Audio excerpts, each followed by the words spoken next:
Hello മച്ചുമാരെ, welcome back to Mallu explainer. നരകതുല്യമായ ഒരു രാജ്യത്തിൽ നിന്നും ഒരു വലിയ ബലൂൺ ഉപയോഗിച്ച് രക്ഷപ്പെടാൻ നോക്കുന്ന ഒരു മനുഷ്യന്റെയും ആ മനുഷ്യന്റെ ഫാമിലിയുടെയും കഥയാണ് നമ്മൾ ഇന്ന് കേൾക്കാൻ പോകുന്നത്. അതായത് വലിയൊരു മതിലുണ്ട്. ആ മതിൽ വഴി ആര് കടക്കാൻ നോക്കിയാലും അപ്പം തന്നെ വളരെ ബ്രൂട്ടലായിട്ട് വെട്ടിവെച്ച് കൊന്നുകളയും. അതുകൊണ്ട് തന്നെ ഈ ഫാമിലി തീരുമാനിക്കുകയാണ് നമുക്ക് ആ മതിൽ വഴി രക്ഷപ്പെടേണ്ട, പകരം ആകാശത്തിലൂടെ ഒരു വലിയ ബലൂൺ ഉണ്ടാക്കി രക്ഷപ്പെടാമെന്ന്. സത്യത്തിൽ യഥാർത്ഥത്തിൽ നടന്ന ഒരു സംഭവമാണിത്. അതിന്റെ ഒരു ചലച്ചിത്ര ആവിഷ്കാരം എന്തായാലും തുടക്കം മുതൽ അവസാനം വരെ നല്ല ത്രില്ലടിച്ചുകൊണ്ട് കാണാൻ പറ്റുന്ന ഒരു കിടിലൻ മൂവി. നമ്മളിങ്ങനെ പറയില്ല, ആകാംക്ഷയുടെ മുൾമുനയിൽ നിർത്തിയെന്നൊക്കെ. അമ്മാതിരി ഒരു ഐറ്റാണ്. എന്തായാലും നമുക്ക് ഈ കഥയിലേക്ക് നേരെ പോകാം. Again welcome back to Mallu Explainer. വർഷം 1979. അർദ്ധരാത്രിയിൽ ഒരു വലിയ മതിൽ താണ്ടി അപ്പുറത്തേക്ക് കടക്കാൻ ശ്രമിക്കുന്ന ഒരു പാവ മനുഷ്യനെ ചില പട്ടാളക്കാർ ക്രൂരമായിട്ട് വെടിവെച്ച് കൊന്നുകളയാണ്. ഇതുപോലെ ഒരാളല്ല, ആയിരക്കണക്കിന് ആളുകൾ ആ മതിലിനരികിൽ മരിച്ചു വീണിട്ടുണ്ട്. ആ മതിൽ ഏതാണെന്ന് നിങ്ങൾക്ക് മനസ്സിലായോ? ജർമ്മനിയിലെ ചരിത്ര പ്രസിദ്ധമായിട്ടുള്ള ബെർലിൻ വാൾ ആണത്. എങ്ങനെയാണ് അവിടെ വലിയൊരു മതിൽ രൂപപ്പെട്ടത്? രണ്ടാം ലോക മഹായുദ്ധം, ഹിറ്റ്ലർ മരിച്ചു. അതുപോലെ തന്നെ ജർമ്മൻ സൈന്യം യുദ്ധത്തിൽ തോറ്റു. ജർമ്മനി രണ്ടായി വിഭജിക്കപ്പെട്ടു.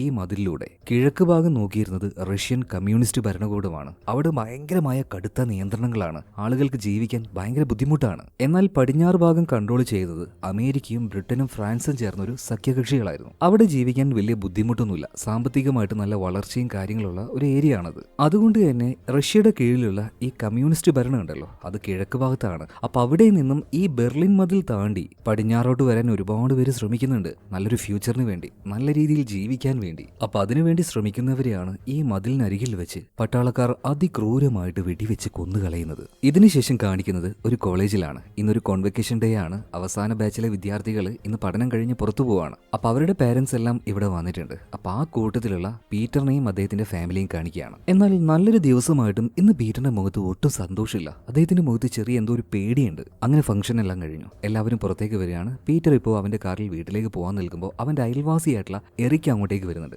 എറിക്കും ഫാമിലിയും കൂടെ അവരുടെ വണ്ടിയിൽ കയറുന്നുണ്ട്. എറിക്ക് ഭയങ്കരമായിട്ട് ഓരോ കാര്യങ്ങളൊക്കെ ചോദിക്കുകയാണ്. എന്തായാലും വെക്കേഷൻ വരാൻ പോവല്ലേ, പിള്ളേരെയും കൂട്ടി എങ്ങോട്ടേ പോകുന്നത് എന്നൊക്കെ ചോദിക്കുന്നുണ്ട്. എന്നാൽ മുഖത്ത് വലിയ സന്തോഷമൊന്നുമില്ലാതെ പീറ്റർ പറയണ്, എന്ത് വെക്കേഷൻ, എങ്ങോട്ടേക്ക് പോകാൻ, കുറെ ജോലി ബാക്കിയുണ്ട് എന്ന്. എന്തായാലും ഇവരിപ്പോൾ വീട്ടിനരികിലേക്ക് എത്തുകയാണ്. പീറ്ററിന്റെയും അതുപോലെ തന്നെ ഈ എറിക്കിന്റെയും വീട് അടുത്തടുത്താണ്. മാത്രമല്ല ഈ എറിക്കൊരു നാഷണൽ സെക്യൂരിറ്റി ഓഫീസർ കൂടിയാണ് കേട്ടോ. എന്തായാലും ഇവർ കാറിൽ വീട്ടിലെത്തിയ സമയത്ത് സ്കൂട്ടറിൽ ക്ലാരയും അതുപോലെ തന്നെ ഫ്രാങ്കും അങ്ങോട്ടേക്ക് വന്നിട്ടുണ്ട്. ഈ ക്ലാര എറിക്കിന്റെ മകളാണ്, അതുപോലെ തന്നെ ഫ്രാങ്ക് പീറ്ററിന്റെ മകനാണ്. പരീക്ഷയിൽ നല്ല മാർക്കിൽ വിജയിച്ചതുകൊണ്ട് തന്നെ എറിക്ക് അയാളുടെ മകൾക്ക് മേടിച്ചു കൊടുത്തതാണ് ഈ പുതിയ സ്കൂട്ടർ. അതുപോലെ തന്നെ അവിടെ കുറച്ച് പിള്ളേര് ബലൂണിൽ എന്തൊക്കെയോ കാറ്റൊക്കെ നിറച്ച് അത് ആകാശത്തേക്ക് ഇങ്ങനെ പറത്ത് വിട്ട് കളിക്കുന്നുണ്ടായിരുന്നു. അപ്പൊ ആ പിള്ളേര് പറയുന്നുണ്ട്, ഇന്ന് നല്ല കാറ്റുണ്ടല്ലോ. ഇത് പറഞ്ഞ പാട് തന്നെ ഫ്രാങ്ക് ഇപ്പോ അവന്റെ അച്ഛനായിട്ടുള്ള പീറ്ററെ ഒരു നോട്ടം നോക്കുകയാണ്. പീറ്ററിന്റെ മുഖത്തും ഒരു വല്ലാത്തൊരു പേടിയും ഒരു പരുങ്ങലും ഇതെല്ലാം ഉണ്ട്. അതായത് ഇവരെന്തൊക്കെയോ ചില കാര്യങ്ങൾ പ്ലാൻ ചെയ്യുന്നുണ്ട്. എന്തായാലും ഫാമിലിയുമായിട്ട് പീറ്റർ വീട്ടിലേക്ക് കയറാൻ നിൽക്കുമ്പോൾ ഇപ്പൊ എറിക്ക് പറയണ, എടാ ഇന്ന് എന്റെ വീട്ടിൽ ചെറിയൊരു പാർട്ടി ഉണ്ട് കേട്ടോ,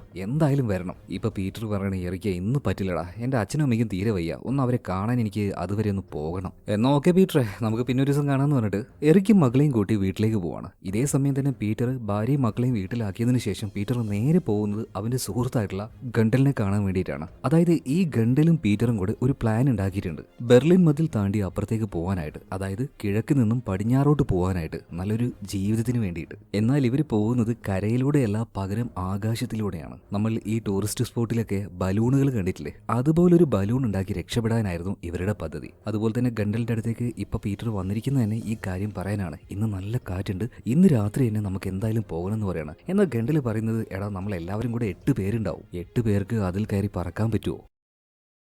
എനിക്കെന്തോ പേടിയാവുന്നു. എന്തായാലും നിങ്ങൾ പോയിക്കോ, ഞാനില്ല എന്ന് പറയണം. ഇപ്പൊ പീറ്റർ പറയണ, ഗണ്ടലെ നീ തന്നെയല്ലേ ഈ പ്ലാൻ ഉണ്ടാക്കിയത്, പിന്നെ എന്താ ഇപ്പം ഇങ്ങനെ പറയുന്നത്? ഇപ്പൊ ഗണ്ടൽ പറയണ, അത് പിന്നെ പേടിച്ചിട്ടാണ്, ഭാര്യയുണ്ട്, 2 കുഞ്ഞുങ്ങളും ഉണ്ട്, അവർക്ക് എന്തെങ്കിലും പറ്റി എനിക്ക് സഹിക്കാൻ കഴിയില്ല, നീ തൽക്കാലം ഫാമിലിയുമായിട്ട് രക്ഷപ്പെട്ടു എന്ന് പറയണം. എന്തായാലും പീറ്റർ വേഗം തന്നെ വീട്ടിലേക്ക് വരികയാണ്. ഈ പോകുന്ന കാര്യങ്ങളൊന്നും പീറ്ററിന്റെ രണ്ടാമത്തെ ചെറിയ മകനായിട്ടുള്ള ഫിസ്റ്ററിനോട് പറഞ്ഞിട്ടില്ല. അത്രയും രഹസ്യമായിട്ടാണ് ഈ കാര്യങ്ങളൊക്കെ വെച്ചിരിക്കുന്നത്. എന്തായാലും ഈ വിവരം പീറ്ററിനും അറിയാം, പീറ്ററിന്റെ ഭാര്യയായിട്ടുള്ള ഡോറിസിനും അറിയാം, മൂത്ത മകനായിട്ടുള്ള ഫ്രാങ്കിനും അറിയാം. എന്തായാലും വീട്ടിൽ അയാളെ കാത്തിരിക്കുകയായിരുന്നു ഭാര്യയും മൂത്ത മകനും. വീട്ടിലേക്ക് വന്ന പാടിനെ പറയണ ഗണ്ടലും ഫാമിലി എന്തായാലും ഇല്ല, നമ്മൾ എന്തായാലും ഇന്ന് രാത്രി തന്നെ പോവാണ്. ഫ്രാങ്കെ പോകാനുള്ള കാര്യങ്ങളൊക്കെ വേഗം പോയിട്ട് റെഡിയാക്കുന്നു പറയണം. ഫ്രാങ്ക് അപ്പം തന്നെ നേരെ അവന്റെ മുറിയിലേക്ക് പോകണം. എന്നിട്ട് എന്താ ചെയ്യുന്നതെന്ന് അറിയോ? ഒരു പേപ്പർ എടുത്ത് ഒരു കത്ത് എഴുതുകയാണ്. അവൻ ഒരുപാട് ഇഷ്ടമായിരുന്നു അവന്റെ അയൽവാസിയായിട്ടുള്ള എറിക്കിന്റെ മകളായിട്ടുള്ള ക്ലാരയെ. അപ്പൊ അവൾക്ക് വേണ്ടി അവനൊരു കത്ത് എഴുതുന്നുണ്ട്. അതുപോലെ തന്നെ അച്ഛൻ പറഞ്ഞതുപോലെ എല്ലാ കാര്യങ്ങളും റെഡിയാക്കുന്നുണ്ട്. അതുപോലെ തന്നെ രാത്രിയായ സമയത്ത് ഇവരുടെ കാറിൽ ഈ സാധനങ്ങളെല്ലാം കയറ്റി വെക്കുകയാണ്. അതുപോലെ തന്നെ പൊത്തി വെച്ച ഒരു ടൈലർ ഉണ്ട്,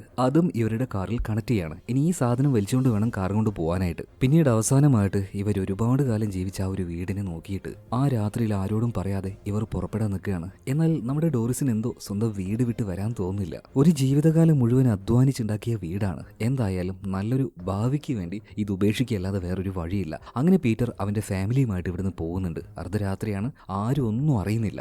മാത്രമല്ല അവർ പോവാനായിട്ട് തെരഞ്ഞെടുത്തിരിക്കുന്നത് അധികം ആരും പോകാത്ത ഒരു ഒഴിഞ്ഞ ഏരിയ ആണ്. ഒരുപാട് മരങ്ങളൊന്നുമില്ലാത്ത ഒരു സ്ഥലമാണ്. എന്തായാലും അവരങ്ങോട്ടേക്ക് പോകുന്ന വഴിയിൽ ഒരു ട്രക്ക് അവിടെ കാണുന്നുണ്ട്. കേടായതുകൊണ്ട് തന്നെ അത് സൈഡിൽ നിർത്തിയിട്ടിരിക്കുകയാണ്. അതിന്റെ ഡ്രൈവർ പുറത്തു നിന്ന് കൈ നീട്ടുകയാണ് സഹായിക്കണം എന്ന് പറഞ്ഞിട്ട്. എന്നാൽ അത് കാണാത്തതുപോലെ തന്നെ പീറ്റർ വണ്ടി നിർത്താതെ പോവാണ് കേട്ടോ. എന്തായാലും ആ ട്രക്ക് ഡ്രൈവർ ഈ പോയ കാറിനെയും അതിന്റെ ബേക്കിൽ എന്തോ ഉണ്ടെന്നുള്ള കാര്യം ഒന്ന് നോക്കി വെക്കുന്നുണ്ട്. അങ്ങനെ കുറച്ചു നേരം കൊണ്ട് തന്നെ പീറ്ററും അവന്റെ ഫാമിലിയും കൂടെ അധികം മരമൊന്നും ഇല്ലാത്ത ഒരു മൈതാനം പോലെയുള്ള സ്ഥലത്തേക്ക് എത്തുന്നുണ്ട്. എത്തിയ പാട് തന്നെ ഇവരുടെ കാറിന്റെ പിന്നിലുണ്ടായിരുന്ന ആ ഒരു ടൈലർ ഉണ്ടല്ലോ, അതിന്റെ ഉള്ളിൽ ഒളിപ്പിച്ചു വെച്ച ആ വലിയ ബലൂൺ പുറത്തേക്ക് എടുത്ത് അത് വീർപ്പിക്കാൻ തുടങ്ങുകയാണ്. ഈ ബലൂൺ എവിടെ നിന്ന് വാങ്ങിയതല്ല കേട്ടോ, ഇവർ തന്നെ സ്വന്തമായിട്ട് ഉണ്ടാക്കിയതാണ്. കാരണം ഈ പീറ്റർ ഒരു എഞ്ചിനീയർ ആണ്, അതുപോലെ തന്നെ ഒരു ഇലക്ട്രീഷ്യനുമാണ്. എന്തായാലും പറക്കാൻ പാകത്തിന് ആ ബലൂൺ തയ്യാറാക്കി വെക്കുകയാണ്. ഇത് കണ്ട സമയത്ത് ഇവരുടെ ഇളയ മകനായിട്ടുള്ള ഫിസ്റ്റർ ആകെ ഞെട്ടിപ്പോവാണ്. കാരണം അവൻ ഇതിനെക്കുറിച്ചൊന്നും അറിയില്ലല്ലോ. അപ്പൊ അവനോട് അമ്മ വന്ന് കാര്യങ്ങളൊക്കെ പറയുന്നുണ്ട്, മോനെ പേടിക്കൊന്നും വേണ്ട, നമ്മൾ ഈ നാട് വിട്ട് മറ്റൊരു നാട്ടിലേക്ക് പോവാണ്. അവിടെ പോയാൽ സമാധാനമായിട്ട്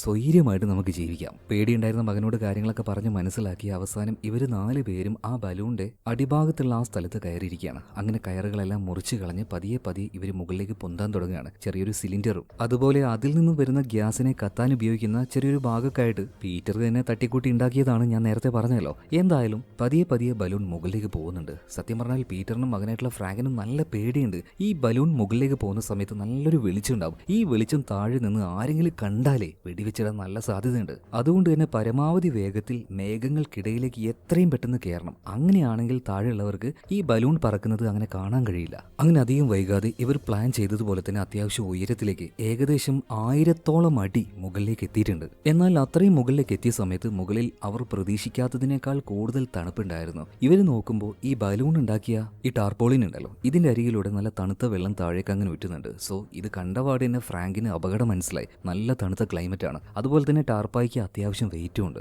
ചിലപ്പോൾ ഈ വെള്ളമെല്ലാം ഇതിന്റെ മുകളിൽ വന്ന് പറ്റി പിടിച്ചു കഴിഞ്ഞാൽ ഇതിന്റെ വെയിറ്റ് കൂടും, പതിയെ പതിയെ താഴാൻ സാധ്യതയുണ്ട്. മാത്രമല്ല ഇവരിപ്പോൾ ഏകദേശം എത്ര ഉയരത്തിലാണ് നോക്കുമ്പോൾ 1000 അടിയിൽ നിന്നും താഴേക്ക് വന്നുകൊണ്ടിരിക്കുകയാണ്. അതിന്റെ പ്രധാന കാരണം വെയിറ്റ് കൂടിയത് തന്നെയാണ്. ചെറിയ വേഗത്തിൽ ഇത് താഴേക്ക് വന്നുകൊണ്ടിരിക്കുകയാണ്. എല്ലാവർക്കും ഭയങ്കരമായിട്ട് പേടിയാവുന്നുണ്ട്. ഇതിനിടയിൽ സിലിണ്ടറിന്റെ ഉള്ളിലെ ആ ഒരു ഗ്യാസും തീരുകയാണ്. എന്ത് ചെയ്യണമെന്ന് പീറ്ററിന് ഒരു പിടുത്തവുമില്ല. 4 പേര് നന്നായിട്ട് ഭയന്നിരിക്കുകയാണ്. ഇപ്പൊ ആ ഒരു സിലിണ്ടർ നന്നായിട്ടൊന്ന് ഇളക്കി ഒന്നുകൂടെ കത്തിക്കാൻ നോക്കുമ്പോൾ അതിന്റെ ആ ഒരു ടെമ്പറേച്ചർ കാരണം അവന്റെ കൈ തന്നെ പൊള്ളിപ്പോവാണ്. അങ്ങനെ അവസാനം ആ ബലൂൺ താഴേക്ക് വന്ന് വലിയൊരു മരത്തിൽ തട്ടി തകർന്ന് ഇവരെല്ലാവരും നിലത്ത് വീഴുന്നുണ്ട്. പക്ഷെ എന്തോ ഭാഗ്യത്തിന് 4 പേർക്കും വലിയ ആപത്തൊന്നും വന്നില്ല. പക്ഷെ ഇവർക്ക് ആ ഒരു മതിൽ കടന്ന് അപ്പുറത്തേക്ക് പോകാനും പറ്റിയിട്ടില്ല. നോക്കുന്ന ദൂരത്ത് തന്നെയാണ് ആ ഒരു മതിലുള്ളത്. കുറച്ചുകൂടെ പോയായിരുന്നെങ്കിൽ അതിന്റെ അപ്പുറത്തേക്ക് ചെന്ന് വീഴായിരുന്നു. പീറ്ററിന് ഇപ്പൊ ഭയങ്കരമായിട്ട് സങ്കടാവുകയാണ്. ഒരുപാട് ദിവസത്തെ പ്ലാനിങ് ആയിരുന്നു അത്. ഇനി എന്ത് ചെയ്യുമെന്ന് ആലോചിച്ച് പീറ്റർ അങ്ങനെ നിൽക്കുമ്പോൾ വേറൊരു വഴിയില്ല, വീട്ടിലേക്ക് തിരിച്ചു പോവുക തന്നെ വേണം. എന്നാൽ നടന്നു പോകുമ്പോൾ ഈ മതിലിന്റെ പരിസരത്ത് വെച്ച് പട്ടാളക്കാർ കണ്ടാൽ ഉറപ്പായിട്ടും വെടിവെച്ച് കൊല്ലും. അതുപോലെ തന്നെ ഈ പ്രദേശം മുഴുവനും ബോംബുകൾ കുഴിച്ചിട്ടിരിക്കുകയാണ്. രാത്രിയിൽ എന്തായാലും നടക്കാൻ കഴിയില്ല. അങ്ങനെ രാവിലെ ആവുന്നത് വരെ അവർ കാത്തിരിക്കുകയാണ്. രാവിലെ ആയപ്പോൾ പതിയെ ആ കാട്ടിൽ നിന്നും അവർ എഴുന്നേറ്റ് നടക്കുകയാണ്. നേരെ പോകുന്നത് അവരുടെ കാറ് വെച്ച ആ സ്ഥലം ഉണ്ടല്ലോ അങ്ങോട്ടേക്കാണ്. ഏകദേശം 10 കിലോമീറ്റർ നടന്നിട്ടുണ്ട്. അവിടെ എത്തിയപാട് തന്നെ ഇവർ ചെയ്യുന്നത് കാറിന്റെ പിന്നിൽ ഘടിപ്പിച്ച ആ ഒരു ടൈലർ ഉണ്ടല്ലോ, അതിന്റെ ഉള്ളിലുണ്ടായിരുന്ന ഈ ബലൂൺ വീർപ്പിക്കാൻ ഉപയോഗിച്ച എഞ്ചിൻ ഉണ്ടല്ലോ, അതെടുത്ത് അവിടുത്തെ വെള്ളത്തിലേക്ക് എറിയാണ്. എന്നിട്ട് ഒന്നും അറിയാത്തതുപോലെ തന്നെ അവർ വീട്ടിലേക്ക് തിരിച്ചു പോകുന്നുണ്ട്. ആരും കാണാതെ ആ ടൈലർ ഇവരുടെ വീടിന്റെ ബേസ്മെന്റിലേക്ക് പതിയെ കയറ്റി വെക്കാണ്. എന്നാൽ ഇവിടെ പ്രധാനമായിട്ടൊരു പ്രശ്നം ഉണ്ടായി. എന്താണെന്നറിയോ? രക്ഷപ്പെടും എന്ന ആ ഒരു ഓവർ കോൺഫിഡൻസിൽ ഫ്രാങ്ക് ഇവിടുന്ന് പോവല്ലേ. അപ്പോൾ അവൻ്റെ കാമുകിയായിട്ടുള്ള ക്ലാരയ്ക്ക് വേണ്ടി ഒരു കത്ത് എഴുതിയിട്ടുണ്ടായിരുന്നു. അത് അവളുടെ വീടിന് മുന്നിലെ ലെറ്റർ ബോക്സിൽ വെച്ചിട്ടുണ്ടായിരുന്നു. എത്രയും പെട്ടെന്ന് അത് പോയിട്ട് എടുക്കണം. കാരണം അവളുടെ അച്ഛൻ എറിക്കി ഒരു നാഷണൽ സെക്യൂരിറ്റി ഓഫീസറാണേ. അങ്ങനെ ആരും കാണാതെ ഫ്രാങ്ക് വേഗം പോയിട്ട് അത് എടുക്കുകയാണ്. ഒരിക്കലും ചെയ്യാൻ പാടില്ലാത്തൊരു കാര്യമായിരുന്നു. എങ്ങാനും ഇതാരെങ്കിലും കണ്ടിരുന്നെങ്കിലോ. പിന്നീട് വീട്ടിലേക്ക് വന്ന് കയറിയപാട് തന്നെ ഡോറിസ് ഒരു കാര്യം പീറ്ററിനോട് പറയുന്നുണ്ട്. ഇനി ഇമാതിരി ഐഡിയയുമായിട്ട് ഞങ്ങളുടെ അടുത്തേക്ക് വരല്ലേ. 4 പേരും ഇന്നലെ രാത്രി തന്നെ മരിക്കേണ്ടതായിരുന്നില്ല. എന്തോ ഭാഗ്യത്തിനാണ് നമ്മൾ രക്ഷപ്പെട്ടത്. ഇതൊരു നരകമാണെങ്കിലും തൽക്കാലം ഇവിടെ തന്നെ നമുക്കങ്ങ് ജീവിച്ചു തീർക്കാം. എല്ലാ ആഗ്രഹങ്ങളും മാറ്റി വെച്ചേക്ക് പിള്ളേരെ. പഴയതുപോലെ തന്നെ സ്കൂളിലേക്ക് പഠിക്കാൻ പോയിക്കോ. ഇതൊന്നും ആരോടും പറയണ്ടെന്നും പറയുന്നുണ്ട്. അതേസമയം തന്നെ പീറ്റർ പറയുന്നുണ്ട്, ഡോറിസെ ഞാൻ എല്ലാം കൃത്യമായിട്ട് പ്ലാൻ ചെയ്തതാ. പക്ഷേ എന്തെന്നറിയില്ല, എന്റെ പ്ലാൻ ചെറുതായിട്ട് എവിടെയോ പാളിപ്പോയി. ഇതേ നേരത്താണ് ആരോ വന്ന് കോളിംഗ് ബെൽ അടിക്കുന്നത്. എല്ലാവരും ഞെട്ടിപ്പോയി. ചെറിയൊരു പേടിയോട് കൂടിയിട്ട് പീറ്റർ പതിയെ ചെന്ന് വാതിൽ തുറക്കുകയാണ്. എന്നാൽ പേടിച്ചതുപോലെ ആരും ഉണ്ടായിരുന്നില്ല. പകരം 2 സെയിൽസ്മാൻ ആയിരുന്നു. എന്തോ ഒരു പ്രൊഡക്റ്റ് വിൽക്കാൻ വന്നതാണ്. പതിയെ അവരവിടുന്ന് ഒഴിവാക്കി വിടുകയാണ്. എന്തായാലും ആ ഒരു മിനിറ്റിൽ 4 പേര് നന്നായിട്ട് പേടിച്ചു പോയി കേട്ടോ. കാരണം ഗവൺമെന്റിന്റെ കീഴിൽ സ്റ്റാസി എന്നൊരു ഗ്രൂപ്പ് ഉണ്ട്. അതായത് ഇതുപോലെ രക്ഷപ്പെട്ട് പുറത്തേക്ക് കടക്കുന്നവരെ കണ്ടുപിടിക്കാനായിട്ടുള്ള ഒരു രഹസ്യ പോലീസ് ടീമാണത്. അവരെങ്ങാനും ആയിരിക്കും എന്ന് കരുതിയിട്ടാണ് ഇവർ പേടിച്ചു പോയത് കേട്ടോ. അവരുടെ കയ്യിൽ കിട്ടിയാൽ ചോദ്യം പറിച്ചിലൊന്നുമില്ല, വെടിവെച്ച് കൊന്നുകളയും. എന്തായാലും ഇവിടെ സീൻ കട്ടായി അടുത്ത സീനിൽ കാണിക്കുന്നത് തകർന്നു പോയ ആ ഒരു ബലൂൺ ഉണ്ടല്ലോ. അവിടെ ഉണ്ടായിരുന്ന കാവൽക്കാരായിട്ടുള്ള പട്ടാളക്കാർ അത് കണ്ടുപിടിച്ച് അവരുടെ മുകളിലുള്ള ഓഫീസേഴ്സിനെ അത് അറിയിക്കുകയാണ്. ഒരു ഹെലികോപ്റ്ററിൽ കുറച്ച് ഓഫീസർമാർ അങ്ങോട്ടേക്ക് വരുന്നുണ്ട്. അവരവിടെ പൂർണ്ണമായിട്ടും പരിശോധിക്കുന്നുണ്ട്. അതിൽ പ്രധാനിയായിട്ടുള്ള ആളാണ് കേണൽ സെയ്ഡർ, അതുപോലെ തന്നെ മേജർ ഹെയ്മൺ. ഇവരെല്ലാവരും ഒരു സമയത്ത് പട്ടാളത്തിൽ ഉണ്ടായിരുന്നവരാണ്. ആ ഒരു ഏരിയ പൂർണ്ണമായിട്ടും ഇവരെല്ലാവരും കൂടെ അരിച്ച് പെറുക്കുന്നുണ്ട് കേട്ടോ. അതുപോലെ തന്നെ ആ ഒരു സിലിണ്ടർ ഇതെല്ലാം നോക്കിയപ്പോൾ ഇവർക്കൊരു കാര്യം മനസ്സിലായി. ഇന്നലെ രാത്രിയാണ് ഇവർ രക്ഷപ്പെടാൻ നോക്കിയത്. സാധാരണ സിലിണ്ടറൊക്കെ എടുത്താൽ അതിലൊരു നമ്പറും കാര്യങ്ങളൊക്കെ ഉണ്ടാവും. എന്നാൽ അതൊന്നുമില്ല, അതൊക്കെ മായ്ച്ചു കളഞ്ഞിട്ടുണ്ട്. അതായത് വ്യക്തമായ പദ്ധതിയോട് കൂടിയിട്ടാണ് രക്ഷപ്പെടാനായിട്ട് ആരോ ഈ പരിപാടി ചെയ്തത്. എന്തായാലും പൂർണ്ണമായിട്ടും അവിടെ അരിച്ച് പരിശോധിച്ചെങ്കിലും അവർക്ക് കാര്യമായിട്ടൊന്നും കിട്ടിയില്ല. എന്നാൽ ഒരു മരുന്നിന്റെ പാക്കറ്റ് കിട്ടുന്നുണ്ട് എന്ന് കരുതി ആ മരുന്നിന്റെ പാക്കറ്റ് വെച്ച് ഇതാരാണെന്ന് കണ്ടുപിടിക്കാനും അവർക്ക് കഴിയൊന്നുമില്ല. കുറച്ച് റിസ്ക് ആണ്. ഇതേ സമയം തന്നെ നമ്മുടെ പീറ്റർ കാറ് നന്നാക്കിക്കൊണ്ടിരിക്കുകയാണ്. ഈ സമയത്ത് പീറ്ററിന്റെ കയ്യിൽ ആ ഒരു മുറിവും ആ കെട്ടെല്ലാം കണ്ട് അങ്ങോട്ടേക്ക് വന്ന് ഇറക്കി ചോദിക്കണം, അല്ലടാ കൈക്ക് എന്താ പറ്റിയത്? ഇപ്പൊ പീറ്റർ പറയണേ, ഞാൻ പറഞ്ഞില്ലേ ഇന്നലെ അച്ഛനും അമ്മയും കാണാൻ പോയിന്ന്. ആ സമയത്ത് ചെറുതായിട്ടൊന്ന് വീണു, കൈയൊന്നും മുറിഞ്ഞു. വലിയ മുറിയൊന്നുമില്ലല്ലോ. കുഴപ്പമൊന്നുമില്ല എന്ന് പീറ്റർ പറയണം. ഇതേ സമയത്ത് തന്നെ ഇറക്കി അവന്റെ അടുത്തേക്ക് വന്നിട്ട് പറയണം, എടാ എനിക്ക് നിന്നോട് പ്രധാനപ്പെട്ട ഒരു കാര്യം പറയാണ്ട്. ഇത് കേട്ട പാടിനെ പീറ്റർ ഒന്ന് ഞെട്ടിപ്പോവാണ്. ദൈവമേ, ഇവനെങ്ങാനും കണ്ടുപിടിച്ചു എന്ന് കരുതുകയാണ്. എന്നാൽ പീറ്ററിന്റെ അടുത്തേക്ക് വന്ന് എറിക്കി പറയുന്നത്, എടാ ഞാൻ ഒരു കളർ TV എടുക്കാൻ പ്ലാൻ ചെയ്യുന്നുണ്ട്. അപ്പൊ നീ വന്നിട്ട് അതിന്റെ സെറ്റപ്പും കാര്യങ്ങളൊക്കെ ഒന്ന് ശരിയാക്കി തരണം. നല്ലൊരു ഹാൻഡിനെ വിറ്റാക്കി തന്നാല് കുറച്ച് പ്രോഗ്രാമുകളൊക്കെ വീട്ടിൽ വെച്ച് തന്നെ കാണാമല്ലോ.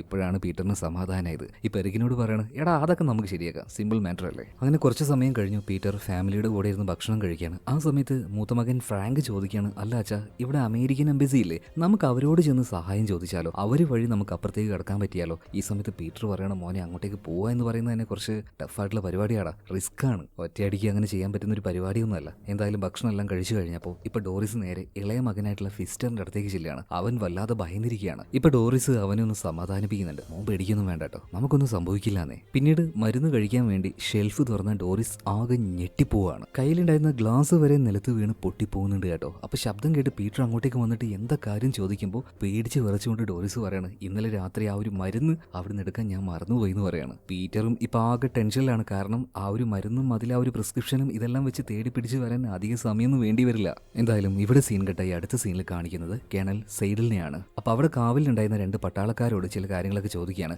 ഇതുപോലെ ഒരു ഹോട്ട് എയർ ബലൂൺ പറന്നു പോകുന്നത് നിങ്ങൾ കണ്ടില്ലായിരുന്നോ? കണ്ടായിരുന്നു. അപ്പൊ പിന്നെ നിങ്ങൾ എന്താ അതിനെ നോക്കാതിരുന്നത്? അപ്പൊ അവര് പറയാണ്, കയ്യിലുണ്ടായിരുന്ന ടെലിസ്കോപ്പ് എടുത്തിട്ടുണ്ടായിരുന്നില്ല, എടുക്കാൻ മറന്നുപോയി. അലസമായ ആ ഒരു മറുപടി കേട്ട് കേണൽ സെയ്ഡലിന് ഭയങ്കരമായിട്ട് ദേഷ്യം വരുന്നുണ്ട്. 2 ജോലിയും തെറിക്കുന്നുണ്ട്. അതുപോലെ തന്നെ 2 ജയിലിലും ആക്കുകയാണ്. ഇപ്പൊ പീറ്ററിന്റെ ഫാമിലിയെ നോക്കുകയാണെങ്കിൽ ഒന്നും സംഭവിക്കാത്തതുപോലെ നോർമലായിട്ട് തന്നെ ഓരോ ദിവസവും അവർ ജീവിക്കുന്നത് കേട്ടോ. അതായത് നമ്മുടെ ഡോറിസ് നോർമലായിട്ട് ജോലിക്ക് പോകുന്നുണ്ട്. അതുപോലെ തന്നെ പീറ്റർ അവന്റെ ഇലക്ട്രിക്കൽ വർക്കുകൾ ഓരോ വീട്ടിലും ചെന്ന് എടുത്തു കൊടുക്കുന്നുണ്ട്. അയൽവാസിയായിട്ടുള്ള എറിക്ക് പറഞ്ഞതുപോലെ തന്നെ അവന്റെ വീട്ടിൽ ആ TV എല്ലാം സെറ്റാക്കി ഹാൻഡിനെ എല്ലാം ഫിറ്റ് ചെയ്ത് കൊടുത്തിട്ടുണ്ട്. ഇതേ സമയം തന്നെ ഈ ഫാമിലിയെ ട്രേസ് ചെയ്യാനായിട്ട് കേണൽ സെയ്ഡലിന്റെ ടീം കഠിനമായിട്ട് ശ്രമിച്ചുകൊണ്ടിരിക്കുകയാണ്. അവർക്കൊരു മരുന്ന് കിട്ടിയില്ലേ, അത് ഏതാണെന്ന് പരിശോധിക്കുമ്പോൾ തൈറോയിഡിന് കഴിക്കുന്ന മരുന്നാണ്. മാത്രമല്ല 40 വയസ്സ് കഴിഞ്ഞ സ്ത്രീകളാണ് അധികം ഇത് കഴിക്കാറെന്ന് പറയാണ്. ഇതേസമയം തന്നെ പീറ്ററും അവന്റെ ഫാമിലിയും കൂടെ മക്കൾക്കിപ്പോൾ വെക്കേഷൻ അല്ലേ, അതുകൊണ്ട് തന്നെ അവിടെ നിന്നും ഒന്ന് പുറത്തേക്ക് പോകാമെന്ന വ്യാജേനെ അമേരിക്കൻ എംബസിയുള്ള ആ ഒരു സിറ്റിയിലേക്ക് പോവുകയാണ്. അവിടെ ഒരു ഹോട്ടലിൽ ഒരു മുറി എടുക്കുന്നുണ്ട്. മാത്രമല്ല അവിടെ ഉണ്ടായിരുന്ന ടെലിഫോൺ വഴി എംബസിയിലേക്ക് വിളിച്ച് സഹായം ചോദിക്കണമെന്നുണ്ട്. പക്ഷെ പേടിയാണ്. കാരണം ഈ കോളിങ്ങിനും ആരെങ്കിലും ട്രേസ് ചെയ്യുന്നുണ്ടെങ്കിലോ, അതുകൊണ്ട് അത് വേണ്ടാന്ന് വെക്കുകയാണ്. മാത്രമല്ല ഒരു പേപ്പറിൽ ഞങ്ങളെ സഹായിക്കണം എന്ന രീതിയിൽ എന്തൊക്കെയോ എഴുതിയിട്ട് ഒരു സിഗരറ്റിന്റെ പാക്കറ്റിൽ ഇവരിടുന്നുണ്ട്. പിന്നെ ടൂറിസ്റ്റുകളെ പോലെ തന്നെ ഹോട്ടലെല്ലാം വെക്കേറ്റ് ചെയ്ത് നേരെ അമേരിക്കൻ എംബസിയുടെ ഭാഗത്തേക്ക് പോവാണ്. നോക്കുമ്പോൾ അവിടെയും ഈ ചാര സംഘടനകളുണ്ട്. അതായത് സ്റ്റാസി ഗ്രൂപ്പ് ഉണ്ടല്ലോ, അതിൽപ്പെട്ട ആളുകളുണ്ട്. ഒറ്റയടിക്ക് അങ്ങോട്ടേക്ക് കയറി ചെന്നു കൊടുത്താൽ എന്തായാലും ഈ പോലീസുകാർ കാണും. പിന്നീട് ഇറങ്ങുന്ന സമയത്ത് ഇവരെ ചോദ്യം ചെയ്യും, പിടിക്കപ്പെടും. എന്തായാലും എംബസിയിലേക്ക് പോകേണ്ട എന്ന് അവർ തീരുമാനിക്കുകയാണ്. ഈ സമയത്താണ് 2 അമേരിക്കക്കാർ അതിലൂടെ നടന്നു വരുന്നത്. ഫ്രാങ്ക് വേഗം തന്നെ അച്ഛൻ്റെ കയ്യിൽ നിന്നും ആ ഒരു സിഗരറ്റിന്റെ പാക്കറ്റ് മേടിക്കുന്നുണ്ട്. എന്നിട്ട് ആ അമേരിക്കക്കാരുടെ ബാഗിലേക്ക് അതിട്ട് കൊടുക്കുകയാണ്. കാരണം അതിൻ്റെ ഉള്ളിലാണല്ലോ രക്ഷിക്കണമെന്ന് പറഞ്ഞിട്ട് ആ ഒരു പേപ്പറിൽ എന്തൊക്കെയോ എഴുതിയിട്ടുള്ളത്. ഇവിടെ സീൻ കട്ടായി പിന്നീട് അടുത്ത സീനിൽ കാണിക്കുന്നത് ഗണ്ടലുണ്ടല്ലോ, അതായത് പീറ്ററിന്റെ കൂട്ടുകാരൻ, അവന്റെ ഭാര്യയായിട്ടുള്ള പെട്രയാണ്. പെട്ര അവരുടെ സുഹൃത്തുക്കളുമായിട്ട് നിൽക്കുന്ന സമയത്ത് കൂട്ടത്തിൽ ഒരാൾ ഒരു കാര്യം പറയുന്നുണ്ട്. കുറച്ച് ദിവസം മുന്നേ ആരോ ബലൂൺ വഴി ആ മതിൽ താണ്ടാൻ ശ്രമിച്ചിട്ടുണ്ട്. പക്ഷെ എന്തായാലും അവർക്ക് രക്ഷപ്പെടാൻ പറ്റിയിട്ടില്ല. പോലീസ് അവരെ അന്വേഷിച്ചുകൊണ്ടിരിക്കുകയാണ്. ഈ കാര്യം കേട്ട് പേടിച്ചു പോയ പെട്ര വേഗം തന്നെ ഹസ്ബൻഡിന്റെ അടുത്തേക്ക് വരുന്നുണ്ട്. അതായത് ഈ പീറ്ററും ഫാമിലിയും വന്ന കാര്യമൊന്നും ഇവർക്കറിയില്ല. അവർ രക്ഷപ്പെട്ടോ അല്ലെങ്കിൽ ഇപ്പൊ ജീവിച്ചിരിപ്പുണ്ടോ ഇതിനെക്കുറിച്ചൊന്നും ഇവർക്ക് യാതൊരു ധാരണയില്ല. അതുപോലെ തന്നെ പെട്രയുടെ പേടി എന്താണെന്ന് വെച്ചാൽ പീറ്ററിന് ആ ബലൂൺ ഉണ്ടാക്കി കൊടുക്കാൻ വേണ്ടി ഗണ്ടൽ സഹായിച്ചല്ലോ, അതുകൊണ്ട് തന്നെ അവന്റെ അരികിലേക്ക് ഇനി പോലീസുകാർ അന്വേഷണവുമായിട്ട് വരുമോ എന്നൊരു പേടി രണ്ടുപേർക്കുണ്ട്. ഇതിനുശേഷം പീറ്ററിനെ കാണിക്കുകയാണ്. അവനും ഫാമിലി ഇപ്പോൾ സിറ്റിയിൽ ഒരു ഹോട്ടലിൽ താമസിക്കുകയാണല്ലോ. ഇപ്പൊ ആ ഒരു ജനാലയിലൂടെ നോക്കുന്ന സമയത്ത് ആ ഒരു മതിൽ ഇവർക്ക് നേരിട്ട് കാണാം. തൊട്ടടുത്ത് തന്നെയാണ് ആ ഒരു മതിൽ. എന്നിട്ടും അതിന്റെ അപ്പുറത്തേക്ക് കടക്കാൻ ഇവർക്ക് കഴിയുന്നില്ല. ആ ഒരു ഫ്രസ്ട്രേഷൻ, രക്ഷപ്പെടാൻ പറ്റാത്തതിന്റെ സങ്കടം, ഇതെല്ലാം കൂടി ആയപ്പോൾ പീറ്റർ ഇപ്പോൾ ഭാര്യയായിട്ടുള്ള ഡോറിസിനെ കെട്ടിപ്പിടിച്ച് കരയാണ്. എന്റെ ഭാഗത്തുനിന്ന് വന്ന ആ ഒരു തെറ്റ് കാരണം നമുക്ക് രക്ഷപ്പെടാൻ പറ്റിയില്ലല്ലോ. ഇത് പറഞ്ഞ് പീറ്റർ പൊട്ടി പൊട്ടി കരയുന്ന സമയത്ത് ഫ്രാങ്ക് ഇത് കണ്ട് എഴുന്നേറ്റ് വരികയാണ്. അച്ഛൻ എന്തിനാ ഈ കരയുന്നത്? അച്ഛന്റെ പ്ലാൻ ഒരു പ്രശ്നവും ഉണ്ടായിരുന്നില്ല. നമ്മൾ പ്രതീക്ഷിക്കാത്തതിൽ കൂടുതൽ ഈർപ്പം അവിടെ ഉണ്ടായതുകൊണ്ടാണ് നമ്മുടെ പ്ലാൻ ആകെ പൊളിഞ്ഞു പോയത്. അച്ഛൻ എന്തിനാ പേടിക്കുന്നത്? നമുക്ക് അന്ന് ഉണ്ടാക്കിയ ബലൂണല്ലോ, അതിനേക്കാൾ 2 ഇരട്ടി വലുപ്പമുള്ള ഒരു ബലൂൺ കൂടെ ഉണ്ടാക്കാം. നമുക്ക് ഇനിയും രക്ഷപ്പെടാൻ ശ്രമിക്കാം. ഇപ്പൊ പീറ്റർ അവന്റെ സങ്കടങ്ങളൊക്കെ മാറ്റി വെക്കുന്നുണ്ട്. മോൻ പറഞ്ഞതുപോലെ തന്നെ ചെയ്യാന്ന് തീരുമാനിക്കുകയാണ്. അങ്ങനെ വലിയ ബലൂൺ ഉണ്ടാക്കാനുള്ള ടാർപ്പായി മേടിക്കാനായിട്ട് ഡോറിസ് അവരുടെ നാട്ടിലുണ്ടായിരുന്ന ഒരു കടയിലേക്ക് പോകുന്നുണ്ട് കേട്ടോ. ഇത്തവണ 2 ഇരട്ടി വലുപ്പമുള്ള ബലൂണല്ലേ ഉണ്ടാക്കുന്നത്, അതുകൊണ്ട് വലിയ അളവിൽ ടാർപ്പായി വേണം. അപ്പോൾ വലിയ അളവിൽ ടാർപ്പായി ഇപ്പോൾ ഒരു ഷോപ്പിൽ ചെന്നിട്ട് ഈ ഡോറിസ് ചോദിക്കുന്നുണ്ട്. അപ്പോൾ അവിടെ ഉണ്ടായിരുന്ന സെയിൽസ് സ്റ്റാഫ് പറയുന്നത്, ഞാൻ ഒന്ന് പോയിട്ട് മാനേജറോട് സംസാരിക്കട്ടെ, ഇത്ര അളവിൽ തരുന്ന സമയത്ത് എനിക്ക് പെർമിഷനും കാര്യങ്ങളൊക്കെ എടുക്കണം. ഇതും പറഞ്ഞ് ആ സെയിൽസ് സ്റ്റാഫ് നേരെ ഉള്ളിലേക്ക് പോകുന്നുണ്ട്. എന്നാൽ ആ സമയത്ത് ഡോറിസ് ഒന്ന് ആലോചിക്കുകയാണ്. അല്ല,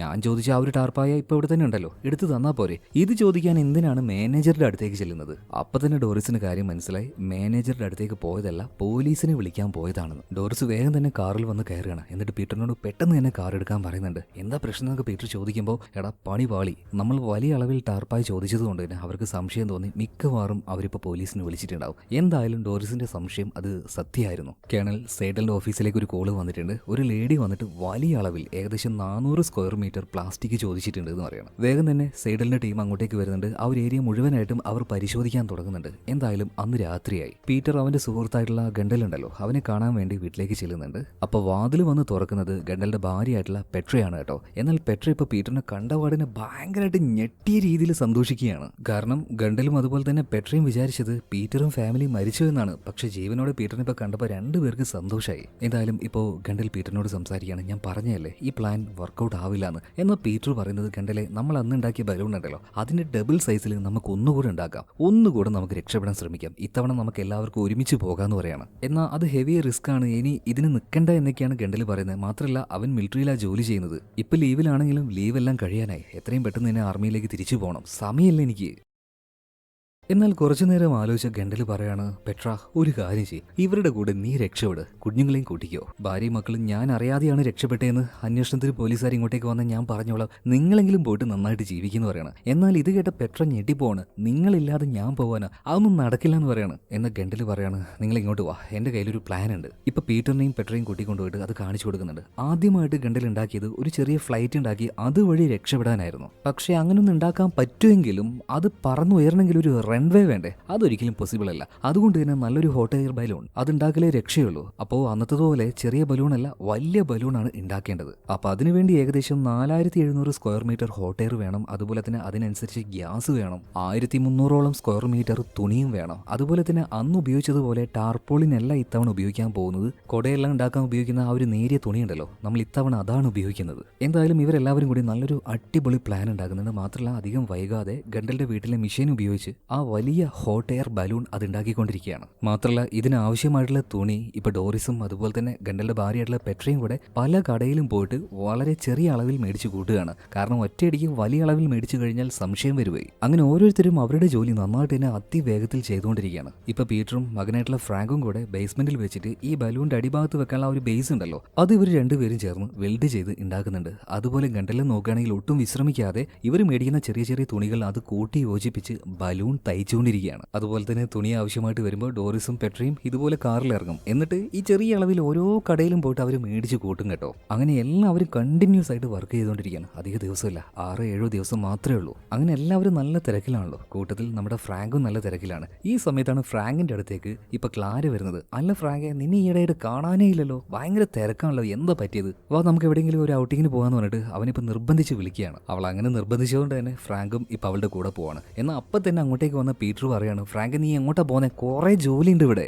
അച്ഛാ ഞാൻ ഇപ്പൊ വരാം, ഞങ്ങളൊന്നും പട്ടം പറത്തിയിട്ട് വരാന്ന് പറഞ്ഞിട്ട് രണ്ടുപേരും അവിടെ ഉണ്ടായിരുന്ന ഒരു മൈതാനത്തിലേക്ക് പോവാണ്. പട്ടം പറത്താൻ തുടങ്ങുകയാണ്. മാത്രമല്ല പട്ടത്തിന്റെ വഴിക്ക് പോകുന്നുണ്ട്. രണ്ടുപേരും അവിടെ കിടന്ന് റൊമാൻസ് ചെയ്യാനും തുടങ്ങുകയാണ്. ഇതാണ് ഇവരുടെ രണ്ടുപേരെയും പട്ടം പറത്തൽ. ഇവിടെ സീൻ കേട്ട അടുത്ത സീനിൽ കേണൽ സെയ്ഡലിനെയും അതുപോലെ തന്നെ മേജർ ഹൈമനെയും കാണിക്കുന്നുണ്ട്. അതായത് ഇവരുടെ ഹെഡ് ഓഫീസിൽ നിന്നും നല്ല പ്രഷർ ഉണ്ട്. ഇവർക്ക് ആവശ്യമായിട്ടുള്ള എല്ലാ സൗകര്യം ചെയ്തു കൊടുത്തിട്ടും എന്തുകൊണ്ട് ആ ഒരു ഫാമിലി നിങ്ങൾക്ക് കണ്ടുപിടിക്കാൻ പറ്റുന്നില്ല? അവരെങ്ങാനും ഈ രാജ്യം വിട്ട് അപ്പുറത്തേക്ക് കടന്നു കഴിഞ്ഞാൽ അത് നമുക്ക് ഭയങ്കര അപമാനമാണ്. ഒരു കാരണവശാലും അവർ പോകാനും പാടില്ല. എത്രയും പെട്ടെന്ന് തന്നെ അവർ പിടിക്കുകയും വേണം. എന്തായാലും കേണൽ സെയ്ഡലിനും മേജർ ഹെയ്മനും മുകളിൽ നിന്നും നല്ല പ്രഷർ ഉണ്ട്. സോ അവർ കഠിനമായിട്ട് തന്നെ അന്ന് രക്ഷപ്പെടാൻ ശ്രമിച്ച ആ ഒരു ഫാമിലിയെ തേടിക്കൊണ്ടിരിക്കുകയാണ്. ഇതേ സമയം തന്നെ പീറ്ററും ഫ്രാങ്കും കൂടെ ആ ഒരു ബലൂൺ മുന്നോട്ടേക്ക് കൊണ്ടുപോകാൻ ആവശ്യമായിട്ടുള്ള ഒരു ചെറിയൊരു മെക്കാനിക്കൽ ഭാഗം ഉണ്ടല്ലോ അതുണ്ടാക്കുകയാണ്. എന്നാൽ ചെറിയൊരു പ്രശ്നമുണ്ട്. ഇവർ വെക്കുന്ന ആ ഒരു സിലിണ്ടറിൽ നിന്നും ആവശ്യത്തിന് തീ പുറത്തേക്ക് വരുന്നില്ല. അന്നത്തെ പോലെ ചെറിയ ബലൂണല്ല, വലിയ ബലൂണാണ്. അപ്പൊ കുറച്ചധികം തീ പുറത്തേക്ക് വരണം. മാത്രമല്ല കുറച്ച് മുകളിലേക്ക് പോയി കഴിഞ്ഞാൽ ഗ്യാസിന്റെ സിലിണ്ടർ തണുത്തു പോയിട്ട് അതിന്ന് ഗ്യാസ് പുറത്തേക്ക് വരാനും സാധ്യത കുറവാണ്. അപ്പൊ ഇതിനെന്താ ഒരു പരിഹാരം എന്ന് പീറ്റർ അങ്ങനെ ആലോചിച്ചുകൊണ്ടിരിക്കുകയാണ്. ഒരു ഐഡിയയും കിട്ടുന്നില്ല. മാത്രമല്ല പ്രഷർ അങ്ങനെ കയറുകയാണ്. അപ്പൊ അതിനിടയിൽ ഫ്രാങ്കിനോട് ചൂടാവുന്നുണ്ട്. നീ അനാവശ്യമായിട്ട് ആ ക്ലാരയുടെ കൂടെ കറങ്ങാൻ നിൽക്കല്ലേ? അറിയാലോ അവളുടെ അച്ഛനൊരു നാഷണൽ സെക്യൂരിറ്റി ഓഫീസറാണ്. അയാളെങ്ങാനും എന്തെങ്കിലും അറിഞ്ഞു കഴിഞ്ഞാൽ തീർന്നു. 4 എണ്ണത്തിനെയും അവർ വെടിവെച്ച് കൊന്നുകളയും. അച്ഛൻ്റെ കയ്യിൽ നിന്ന് നന്നായിട്ട് ചീത്ത കേൾക്കുന്നുണ്ടെങ്കിലും ഫ്രാങ്ക് ഒന്നും മിണ്ടാതെ അവനങ്ങനെ ഇരിക്കുകയാണ്. പെട്ടെന്ന് ഫ്രാങ്കിന് ഒരു ഐഡിയ തോന്നുന്നുണ്ട്. അച്ഛാ എനിക്കൊരു ഐഡിയ തോന്നുന്നു. നമ്മൾ ഈ സിലിണ്ടർ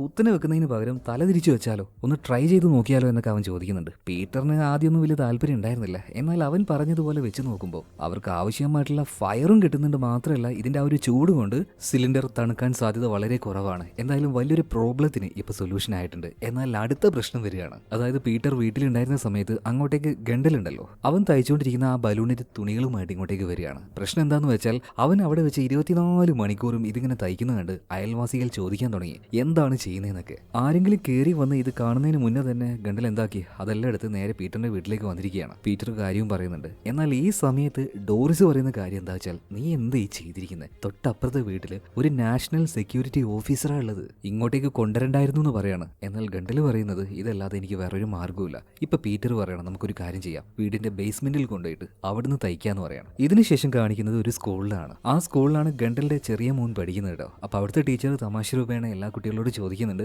വീട്ടിൽ നിങ്ങളുടെ അച്ഛനമ്മ എന്താ ചെയ്യുന്നേ? ഓരോ കുട്ടികളും ഓരോ കാര്യങ്ങൾ പറയുന്നുണ്ട്.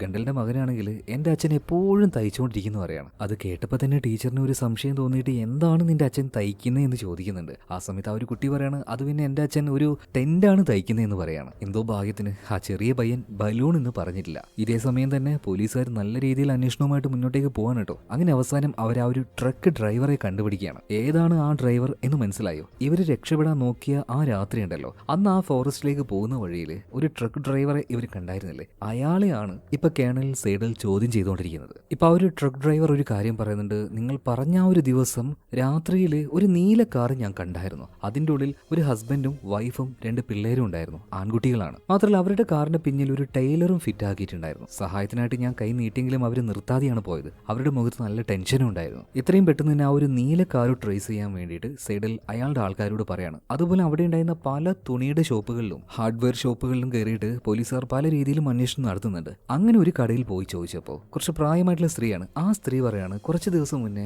2 ലേഡീസ് ഇങ്ങോട്ടേക്ക് വന്ന് കുറച്ചധികം തുണികൾ മേടിച്ചു കൊണ്ടുപോയി. എനിക്ക് അവരെ പ്രധാനമായിട്ടും സംശയം തോന്നും. കാരണം ആദ്യം ഒരാൾ വന്നിട്ട് ഇവിടുന്ന് തുണി മേടിച്ചു, എന്നിട്ട് അവർ ആ കാറിലേക്ക് പോയിരുന്നു. പിന്നെ ആ കാറിലുണ്ടായിരുന്ന മറ്റൊരു സ്ത്രീ വന്നിട്ട് വീണ്ടും തുണി മേടിച്ചു. അതുകൊണ്ടാണ് എനിക്ക് അവരെ സംശയം തോന്നിയത്. ഇപ്പൊ ആ ഒരു പോലീസുകാർ ചോദിക്കുന്നുണ്ട്, അവരന്ന് വന്ന കാറ് അത് നീല കളറാണോ? അതേ എന്ന് ഈ സ്ത്രീ പറയാണ്. മാത്രമല്ല ആ കാറിന്റെ നമ്പർ പ്ലേറ്റിലെ ചില കാര്യങ്ങളൊക്കെ ഈ സ്ത്രീക്ക് ഓർമ്മയുണ്ട്, അത് പറഞ്ഞു കൊടുക്കണം. സോ അത് വെച്ച് പോലീസുകാർ ആ ഒരു കാറ് ട്രേസ് ചെയ്യാൻ തുടങ്ങുന്നുണ്ട്. പല ഭാഗത്തേക്കും പല പോലീസുകാരും പോകുന്നുണ്ട്, പല രീതിയിലും അന്വേഷണങ്ങൾ നടത്തുന്നുണ്ട്. അങ്ങനെ ആ സ്കൂളിലേക്കും എത്തിയിട്ടുണ്ട്. സ്കൂളിലെ ടീച്ചറോട് ചോദിക്കുന്നുണ്ട്, കുട്ടികൾ അസ്വാഭാവികമായിട്ട് വീട്ടിൽ എന്തെങ്കിലും നടക്കുന്നതായിട്ട് ടീച്ചറോട് പറഞ്ഞു എന്ന് ചോദിക്കുമ്പോൾ ടീച്ചർ അങ്ങനെയൊന്നും ഇല്ല എന്ന് പറയണം. ടീച്ചർക്ക് വേണമെങ്കിൽ ഗണ്ടലിന്റെ മോൻ പറഞ്ഞ ആ ഒരു കാര്യം വേണമെങ്കിൽ ഇവിടെ പറയാം, പക്ഷേ ടീച്ചർ അത് ചെയ്തില്ല. നല്ല മനസ്സിലെ സ്ത്രീയാ തോന്നുന്നു. ഇതേ സമയം തന്നെ ഗണ്ടൽ ആ ഒരു ബലൂൺ തയ്ച്ചുകൊണ്ടിരിക്കുകയാണ്. വലുതായതുകൊണ്ട് തന്നെ കുറച്ചധികം സമയം വേണം. മാത്രമല്ല ഇപ്പൊ നന്നായിട്ട് മഴ പെയ്യുന്നുണ്ട്. ഈ ഒരു ക്ലൈമറ്റിൽ എന്തായാലും ഇവർക്ക് രക്ഷപ്പെടാൻ കഴിയില്ല. ഇതേ സമയം തന്നെ പോലീസുകാർ ആ ഒരു ഏരിയ, അതായത് അവിടെ പറയുന്നത് പോസ്നെക്ക് എന്നാണ്, ആ ഭാഗത്തുള്ള എല്ലാ മെഡിക്കൽ ഷോപ്പിലും കയറി ഇറങ്ങുന്നുണ്ട്. സ്ഥിരമായിട്ട് ഏതെങ്കിലും ലേഡീസ് വന്നിട്ട് തൈറോയിഡിന്റെ മരുന്ന് മേടിക്കുന്നുണ്ടോ, ഉണ്ടെങ്കിൽ അവരുടെ ലിസ്റ്റ് വേണമെന്ന് പറഞ്ഞിട്ട് ആ ഒരു ലിസ്റ്റും പോലീസുകാർ എടുക്കാണ്. അതായത് പീറ്ററിന്റെ ഫാമിലിയുടെ അടുത്തേക്ക് പോലീസുകാർ എത്തിക്കൊണ്ടിരിക്കുകയാണ്. ഇതേ സമയത്ത് തന്നെ നന്നായിട്ട് മഴ പെയ്യുന്നുണ്ടല്ലോ. അതുപോലെ തന്നെ വാർത്തയിൽ ഒരു കാര്യം പറയുന്നുണ്ട്, ഈ മഴ കഴിഞ്ഞാൽ ശക്തമായ ഒരു കാറ്റിന് സാധ്യതയുണ്ട്. ഇത് കേട്ടപാടിന് പീറ്റർ നേരെ ഗണ്ടലിന്റെ അടുത്തേക്ക് എത്തുന്നുണ്ട്. അവനോട് കാര്യങ്ങൾ പറയാണ്. 1-2 ദിവസം കഴിഞ്ഞാൽ മഴ നിൽക്കും, നല്ല കാറ്റ് വരും. ഇപ്പൊ ഗണ്ടൽ പറയാണ്, പീറ്ററെ നീ പേടിക്കേണ്ട, ഏകദേശം ഞാനിത് തയ്ച്ചു കഴിഞ്ഞു എന്ന് പറയാണ്. അതുപോലെ തന്നെ ഇപ്പൊ കേണൽ സൈഡിലും അയാളുടെ ആളായിട്ടുള്ള മേജർ ഹെയ്മനും കൂടെ ഉറക്കമില്ലാതെ ഇവരെ തേടിക്കൊണ്ടിരിക്കുകയാണ്. ആ ഒരു ഏരിയയിലുള്ള എല്ലാ പോലീസുകാരോടും ഡ്യൂട്ടിക്ക് ഇറങ്ങാൻ പറയുന്നുണ്ട്. വീട്ടിലേക്കൊന്നും പോകണ്ട, 2 ദിവസത്തേക്ക് ഉറങ്ങണ്ടെന്ന് വരെ പറഞ്ഞിട്ടുണ്ട്. ഇപ്പൊ ആ കൂട്ടത്തിൽ നമ്മുടെ ക്ലാരയുടെ അച്ഛനായിട്ടുള്ള എറിക്കും ഉണ്ട് കേട്ടാ. അയാളും ഒരു പോലീസാണല്ലോ. എന്തായാലും ഈ സമയത്താണ് ഫ്രാങ്ക് നേരെ ക്ലാരയുടെ അടുത്തേക്ക് ചെല്ലുന്നത്. അവിടെ എറിക്കില്ല എന്ന് കരുതിയിട്ടാണ് പോയത്. വന്ന പാടിന് ഫ്രാങ്കിന്റെ മുഖത്ത് എന്തോ ഒരു ടെൻഷൻ ഉണ്ടെന്ന് ക്ലാരയ്ക്ക് മനസ്സിലായി. എന്താ പറ്റിയത്, എന്താ നിന്റെ മുഖത്തൊരു ടെൻഷൻ എന്ന് ചോദിച്ചപ്പോൾ ഫ്രാങ്ക് ഒന്നും നോക്കിയില്ല, ഒറ്റയടിക്ക് അവളോട് കാര്യം പറയാണ്. ഞങ്ങൾ ഇവിടുന്ന് രക്ഷപ്പെട്ടു പോകാൻ പോവാണ്, നീ കൂടെ വരുന്നോ എന്ന് ചോദിക്കുകയാണ്. എന്നാൽ അത് കേട്ട ക്ലാര ഒന്ന് ഞെട്ടിപ്പോകുന്നുണ്ട്. നീ എന്താ പ്രാന്ത് പറയാണോ? ഇതേ സമയം തന്നെ വീട്ടിൽ നിന്നും പോയ ക്ലാരയുടെ അച്ഛൻ എറിക്ക് അങ്ങോട്ടേക്ക് വരികയാണ്. ഇത് കണ്ട് നമ്മുടെ ഫ്രാങ്ക് ഞെട്ടുന്നുണ്ട് കേട്ടോ. എന്നാൽ എറിക്ക് എന്തോന്ന് അവിടെ മറന്നു വെച്ചായിരുന്നു, അതെടുക്കാൻ വേണ്ടി വന്നതാണ്. ഇപ്പൊ മഴയത്ത് ഫ്രാങ്ക് പോയിട്ട് കാറിൽ കയറുമ്പോൾ ക്ലാര ചോദിക്കുന്നുണ്ട്, അച്ഛാ മെഡിക്കൽ ഷോപ്പിലേക്കാണ് പോകുന്നത്? അതേ മോളെ, ഞാൻ എന്തായാലും കുറച്ച് വൈകും കേട്ടോ. ഇതും പറഞ്ഞ് എറിക്ക് പോവാണ്. ഇത് കേട്ടപാടിന് ഫ്രാങ്ക് ചോദിക്കുകയാണ്, മെഡിക്കൽ ഷോപ്പിലേക്കോ? എന്തിനാണ് നിന്റെ അച്ഛൻ മെഡിക്കൽ ഷോപ്പിൽ പോകുന്നത്?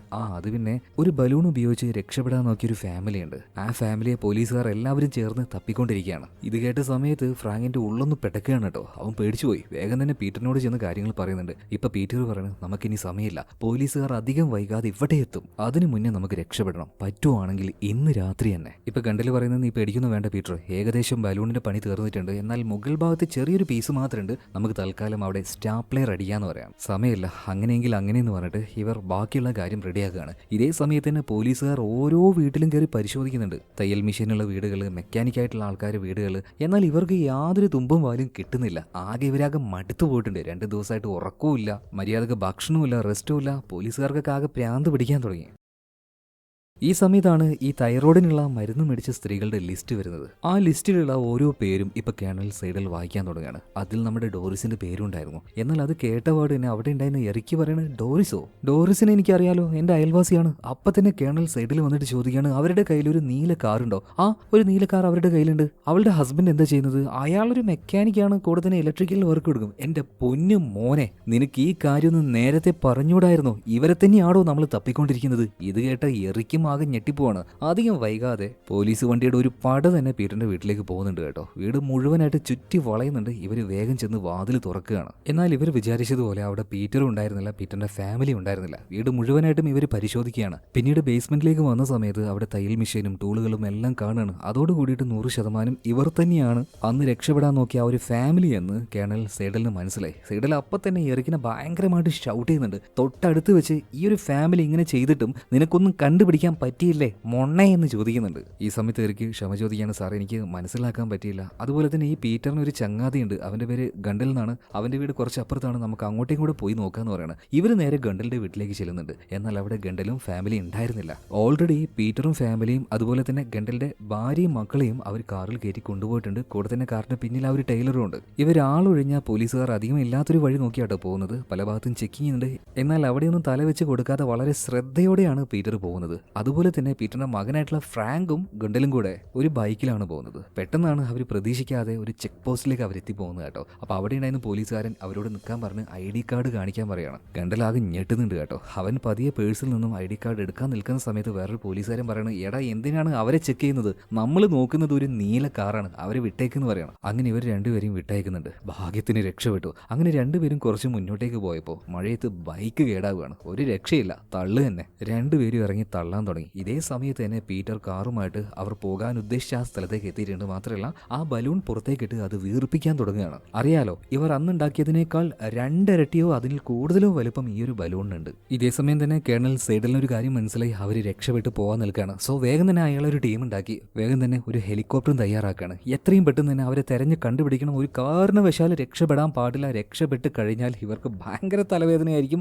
നാണക്കേടായിരിക്കും. സോ ഇവർ ഒരു ടീമായിട്ട് ഒരു ഹെലികോപ്റ്റർ എടുത്ത് പോകുന്നുണ്ട്. ഇതേ നേരം തന്നെ പീറ്ററിന്റെ അടുത്തേക്ക് ആ ഒരു ബൈക്കുമായിട്ട് നമ്മുടെ ഫ്രാങ്കും ഗണ്ടലും എത്തിയിട്ടുണ്ട് കേട്ടോ. പിന്നെ ഒന്നും നോക്കിയില്ല, പരമാവധി വേഗത്തിൽ ആ ഒരു ബലൂൺ ഇവർ പൂർണ്ണമായിട്ടും വീർപ്പിച്ചെടുക്കുകയാണ്. അങ്ങനെ എല്ലാവരും ബലൂണിന്റെ താഴെയുള്ള ആ ഒരു കൊട്ടയിലേക്ക് ചാടി കയറിയിട്ടുണ്ട്. 4 ഭാഗത്തും കയറുകൾ ഉണ്ടായിരുന്നു. ഓരോ ഭാഗത്തെയും കയറുകൾ മുറിക്കുന്നുണ്ട്. എന്നാൽ ഫ്രാങ്ക് അവന്റെ കയ്യിലുണ്ടായിരുന്ന കത്തി ഉപയോഗിച്ച് കയറ് മുറിക്കാൻ നോക്കുമ്പോൾ ആ ഒരു വിറയിലെ കത്തി താഴേക്ക് വീണു പോവാണ്. ബാക്കി 3 ഭാഗത്തെയും കയറ് മുറിഞ്ഞിട്ടുണ്ട്. സോ ഇതിന്റെ ആ ഒരു ബാലൻസ് പോവാണ്. ബലൂൺ മുകളിലേക്ക് പൊന്തുവാണല്ലോ. അപ്പോൾ ആ ഒരു ചെരിവ് വന്നപ്പോൾ ആ ഒരു തീ ബലൂണിന്റെ ഒരു ഭാഗത്തേക്ക് തട്ടിയിട്ട് ആ ഭാഗത്തിന് തീ പിടിക്കുന്നുണ്ട്. ഇപ്പോൾ മറ്റൊരു രക്ഷയില്ലാത്തതുകൊണ്ട് ഫ്രാങ്ക് രണ്ടും കൽപ്പിച്ച് ആ കമ്പി ആ കയറ് പിടിച്ച് ഒരേറ്റ വലിയാണ്. ഭയങ്കര വേഗത്തിൽ അത് പറഞ്ഞു വരുന്നുണ്ട്. അത് നേരെ വന്ന് അടിച്ചത് അവന്റെ നെറ്റിയുടെ ഒരു ഭാഗത്തായിരുന്നു. അത് തട്ടി മുറിയായിട്ടുണ്ട്, ചോരയും വരുന്നുണ്ട്. എന്തായാലും ബലൂൺ ഇപ്പോൾ പതിയെ പതിയെ മുകളിലേക്ക് പൊന്തുകയാണ്. മാത്രമല്ല ഒരു ഭാഗത്ത് തീ പിടിച്ചല്ലോ, അതെല്ലാം വേഗം തന്നെ ഇവർ കെടുത്തുകയാണ്. എന്തായാലും ആ ബലൂണിന്റെ ഒരു ഭാഗത്ത് ചെറുതായിട്ട് തീ പിടിച്ചിട്ടുണ്ട്. എന്നാലും വലിയ കുഴപ്പമൊന്നുമില്ല. ബലൂൺ പതിയെ പതിയെ മുകളിലേക്ക് ഉയരാൻ തുടങ്ങിയിട്ടുണ്ട്. എല്ലാവർക്കും ഇപ്പൊ നേരിയൊരു ആശ്വാസമായിട്ടുണ്ട്. ഇതേ സമയത്താണ് ഹെലികോപ്റ്ററിൽ വരുന്ന കേണൽ സൈഡലിന്റെ സംഘം ആകാശത്തിലേക്ക് പൊന്തിക്കൊണ്ടിരിക്കുന്ന ആ വലിയ ബലൂണ് കാണുന്നത് കേട്ടോ. നല്ല വെളിച്ചുണ്ടാവുമല്ലോ. അപ്പൊ നേരെ അങ്ങോട്ടേക്ക് ഹെലികോപ്റ്റർ കൊണ്ടുപോകാൻ പറയുന്നുണ്ട്. എന്നാൽ ഇതേ സമയം തന്നെ പീറ്ററും അതുപോലെ ഗണ്ടലും കൂടിയിട്ട് പരമാവധി ഒരു ബലൂണിനെ മുകളിലേക്ക് ഉയർത്താൻ നോക്കുകയാണ്. അവരന്ന് 1000 അടി ഉയരത്തിലേക്ക് വന്നത്. എന്നാൽ അതിനേക്കാൾ ഉയരത്തിൽ ഏകദേശം 1700-800 അടി ഉയരത്തിലേക്ക് ഇവരിപ്പോൾ കയറിയിട്ടുണ്ട്. എന്നാൽ ആ സമയത്താണ് ഈ ബലൂണിന്റെ മുകൾ ഭാഗത്തെ ചെറിയൊരു ഭാഗം തയ്ക്കാൻ അവർക്ക് സമയം കിട്ടിയിട്ടില്ലല്ലോ. സ്റ്റാപ്ലെയർ ചെയ്ത് വെക്കുകയാണല്ലോ ചെയ്തത്. അവിടെ ചെറിയ രീതിയിൽ ഗ്യാസ് ലീക്ക് ആവുന്നുണ്ട്. ഗ്യാസ് അല്ല, ഒരു ഹോട്ട് എയർ ആണ് അവിടെ ഫില്ല് ചെയ്തിട്ടുള്ളത്. അത് അവിടുന്ന് പതിയെ പതിയെ ലീക്ക് ആവാൻ തുടങ്ങുകയാണ്. അതിനിടയിൽ പതിയെ പതിയെ ഗ്യാസും തീരുന്നുണ്ട്.